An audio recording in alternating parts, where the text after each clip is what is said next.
Hai semuanya, kembali lagi di channel Dapur Ibu Acep. Kali ini aku mau berbagi resep kue jajanan tradisional yang super enak banget. Kue dadar gulung ini cocok banget dijual. Buat yang penasaran, langsung aja ikuti videonya sampai selesai. Yang pertama kita rebus dulu gula merah, masukkan 200 ml air, tambahkan 300 gram gula merah atau gula aren. Kemudian ini aduk, masak sampai gulanya itu mencair. Kalau sudah mencair, masukkan kelapa parut dari 1 butir kelapa yang ukurannya besar. Pilih kelapa yang muda dan dikupas kulitnya. Setelah itu tambahkan 1 lembar daun pandan, 50 gram gula pasir, 1/4 sendok teh garam. Kemudian ini kita aduk rata, masak sampai airnya itu hilang atau meresap ke dalam kelapanya.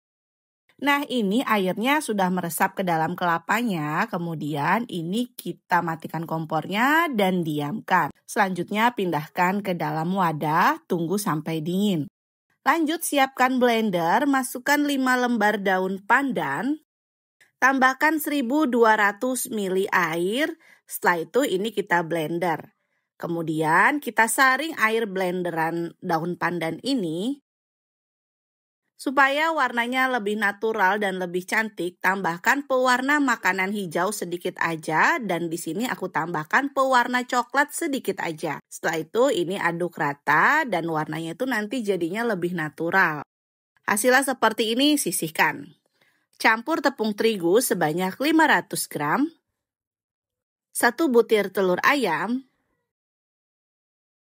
setengah sendok teh garam, setengah sendok teh baking powder, lalu ini aduk rata.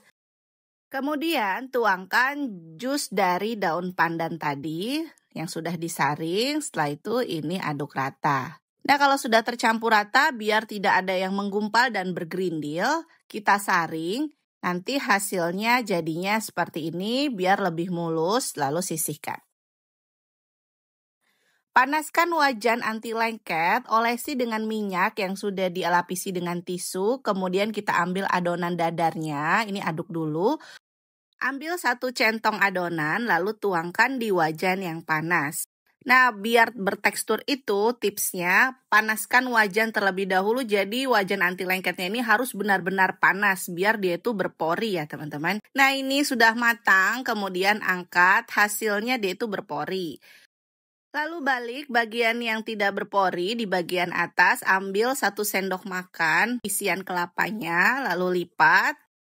Setelah itu udah dilipat, kita gulung-gulung seperti yang ada di dalam video. Nah, hasilnya seperti ini teman-teman. Nah, ini kalau yang tidak panas teflonnya. Dan sedangkan yang di sebelah kanan ini wajan anti lengketnya sudah panas. Jadi dia berpori ya. Lalu biar hasilnya lebih cantik lagi, kalau mau dijual bisa ditutup dengan plastik seperti di dalam video.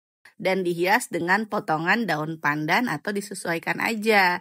Untuk harga jualnya disesuaikan dengan harga jual di daerah masing-masing. Nah, ini aku belah. Dalamnya ini seperti ini dan ini tuh wangi banget teman-teman. Rasanya juga enak, manis dan ada gurihnya. Cocok banget dijadikan ide jualan, isian snack box untuk suguhan acara arisan. Alhamdulillah selesai sudah ide jualan dan resep dari Dapur Ibu Acep. Terima kasih sudah menonton video ini. Jangan lupa subscribe dan bagikan resep ini ke sosial media kalian semuanya. Terima kasih, sukses selalu.